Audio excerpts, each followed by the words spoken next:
Welcome to our channel Bengali homestay life. আর আজ আমরা সকাল সকালই দক্ষিণেশ্বর প্রথমে ঢুকেই আমরা যাই গঙ্গা স্নানে। মানে সে কি অপরূপ দৃশ্য, সকাল সকাল গঙ্গা স্নান, একটু কনকনে শীত, তার মধ্যে নদীতে স্নান, এটা একটা আলাদাই মজা ছিল। এটা আমাদের তৃতীয় দিন কলকাতায় আর আমাদের শেষ দিন। তো প্রথমেই গেলাম সকাল সকাল মাকে দর্শন করতে। তো স্নান টান সেরে গেলাম মন্দিরে ভোগ কিনে তারপর দাঁড়ালাম লাইনে। আর আপনারা তো জানেন যেমন দক্ষিণেশ্বরে কোনো রকমভাবে ক্যামেরা মোবাইল কিচ্ছু অ্যালাউ নেই। তো সেই মতো পুজো টুজো দিয়ে আমরা মোবাইল সব জমা দিয়ে দিয়েছিলাম।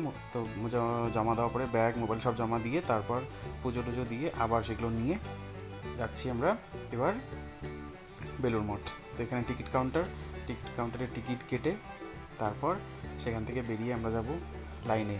আর সেদিন এতটা ভিড় ছিল যে মানে মানে কী বলবো আপনাদের, এতটাই ভিড় ছিল যে আমাদেরকে রীতিমতো দাঁড় করিয়ে রেখেছিলো। একটা দল ছাড়ছিল, একটা একটা করে দল ছাড়ছে, টিকিট দিচ্ছে, দল ছাড়ছে, আবার এই দল বেরিয়ে গেলে পরে তারপর আবার একটা দল টিকিট দিচ্ছে, আবার বেরোচ্ছে। মানে টিকিটও যেমন বিক্রি হচ্ছিলো আর প্রচুর ভিড় ছিল। তো যেতে যেতে একটু মায়ের দর্শন, আর তারপর এই যে আমাদের এখানে আমরা লাইনে দাঁড়িয়ে আছি। এই একটা লঞ্চ ছেড়ে দেবে, তারপর আমরা গিয়ে সেই লঞ্চে উঠে নিয়ে তারপর যাব। এই যে লঞ্চটা আসছে এটা থেকে লোক খালি হবে, তারপর আমরা গিয়ে সেখানে উঠবো। তো এমনটাই হয় ওখানে। আর বেশ মজা লাগছিল, এত সুন্দর দৃশ্য। সত্যি কলকাতার মানুষরা খুব লাকি যারা সবসময় এই জিনিসগুলো দেখতে পায়। কিন্তু হ্যাঁ, ব্যস্ততা শহর একটা, কিন্তু সবসময় হয়তো সেখানে যেতে পারে না, কিন্তু যখনই যায় মন খুলে আনন্দ করে। সত্যি আমরা এত দূর থেকে গেছিলাম, আমরাও খুব আনন্দ করছিলাম। তো বেশ ভালো লাগছিল। আর এর মধ্যেই বলতে বলতে আমরা চলে এসেছি বেলুড় মঠ। এখানে নেমে আমরা খুব ফটো তুলেছিলাম, বেশ মজা লাগছিল। বেশিক্ষণ দাঁড়াতে দিচ্ছিল না, তার কারণ প্রচুর ভিড় ছিল আর একদমই নদীর পাশে। তো ওই যে ওদিকে যে লোকগুলোকে দেখছেন, ওনারা এখন ফিরবেন এই লঞ্চে করে, ওনাদের বোধহয় দর্শন হয়ে গেল মন্দিরের। তো আমরা এখন আসছি, এসে এবার আমরা বেলুড় মঠ দর্শন করবো। আর আমার এখানে আস্তে আস্তে আমাদের প্রায় বিকেল হয়ে গেছিলো। আর লঞ্চে ওঠার সময় বিশ্বাস করবেন না, মানে কে কার আগে যেতে পারে, কে কার আগে সিট ধরতে পারে, এই অবস্থা।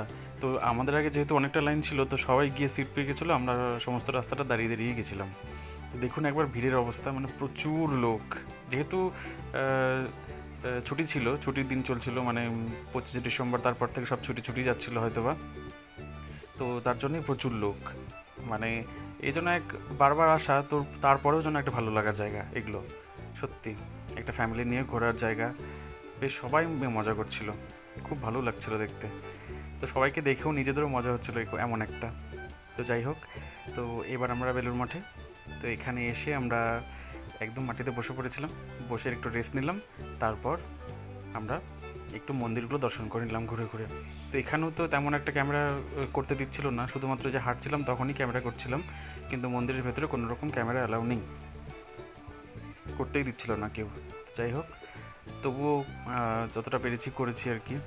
মানে সবাই ওখানে দাঁড়িয়েছিল যাতে ক্যামেরা না করি আমরা, বা এত লোক ছিল তার জন্যই হয়তো, জানি না, করতেও দেয় না কোনো সময় এটা। তো এইভাবেই ঠাকুর দর্শন করলাম, যেগুলো মন্দির ছিল সব দর্শন করে তারপর কিছুক্ষণ খানিকটা একটু বসলাম, বসে একটু খাওয়া দাওয়া করলাম। খাওয়া দাওয়া করে তারপর একটু গেলাম গঙ্গা দর্শন করতে। সেখানে সবাই গঙ্গায় মাথা ছোঁয়াচ্ছিল, মানে জল মাথায় ছোঁয়াচ্ছিল। যাই হোক, এখানে মায়ের মন্দির, তো সেটাও দর্শন করলাম, খুব ভালো লাগলো। আর কোনো একটা গুরুজি এসেছিলো, মানে স্বামীজি এসেছিলো, সরি। তো ওনাকেও দর্শন করার জন্য প্রচুর লাইন ছিল, তারা ওনাকেও দর্শন করলাম। কিন্তু যথারীতি ক্যামেরার যেহেতু অ্যালাউ নেই, তাই জন্য কাউকে সেটা দেখাতে পারছি না, বা ফুটেজও আমার কাছে নেই। তো এইভাবেই চলছিল। এই যে সামনে দেখুন জেঠি হেঁটে যাচ্ছে, এই যে গোলাপি শাড়ি পরে জেঠি ওখানকার দীক্ষিত রামকৃষ্ণ আশ্রমের। তো খুব এক্সাইটেড ছিল দেখার জন্য, আর প্রথমবার গেছিলো, তো বেশ ভালো লাগছিল জেঠির আর কি। যাই হোক, জেঠি বলতে অনুষ্কার দিদা, যার জন্য আমরা গেছিলাম, তো ওর দিদাকে নিয়ে গেছিলো। তো এখানে আমরা ঘুরে ফিরে তারপর সন্ধ্যাবেলা লঞ্চে করে আবার সেই দক্ষিণেশ্বর। আর দক্ষিণেশ্বর ব্রিজটা পার হওয়ার সময় মায়ের মন্দিরটা একটু চোখে পড়লো, এতটা সুন্দর লাগছিল দেখতে যে আমি ওখানে লিটারলি কিছুক্ষণ দাঁড়িয়ে ভিডিও করলাম। আর ভিডিও ছাড়াও আমি অনেকক্ষণ দাঁড়িয়েছিলাম তা দেখার জন্য। যাই হোক, তো এর পর দিন সকালে আমরা চলে আসি আমাদের গ্রন্থবিস্তল, যেটা ছিল ওর ডান্স প্রোগ্রাম, মানে আমাদের ওর শেষ ডান্স প্রোগ্রাম। এটা করেই আমরা ট্রেনে উঠে যাই রাত্রে। তারপর ফিরে আসি রায়গঞ্জে। তো এখানে ওর ওডিসি কম্পিটিশন ছিল, এটা ছিল বেহালাতে। আর এখানেও আমাকে ক্যামেরা অ্যালাউ করতে দেয়নি। ক্যামেরা অ্যালাউ করতে দেয়নি বললে ভুল হবে, কারণ ক্যামেরা করছিলাম, কিন্তু কি বলুন তো, ও যেহেতু ডান্স করতে যায় যখন পারফর্ম করবে, তো আমাদের এখানে অনেকজনই ছিল, আমরা গ্রুপে ছিলাম, কিন্তু কারো ফোন চার্জ ছিল না, কারো ফোনের স্টোরেজ ফুল ছিল, আর একজনের ফোন তো একদম কী যে হয়েছিল, মাটিতে পড়ে নষ্ট হয়ে যায়।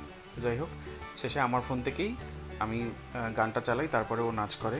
তো যেহেতু এমন হয়েছিল, তার জন্য আর ভিডিওটা নেওয়া হয়নি ওর নাচের। তো যাই হোক, ওখান থেকে কম্পিটিশান শেষ করে তারপর আমরা আসি আদ্যাপীঠে। এটা আমার খুব দেখার ইচ্ছে ছিল, জানেন না তো, আমার খুবই দেখার ইচ্ছে ছিল এটা।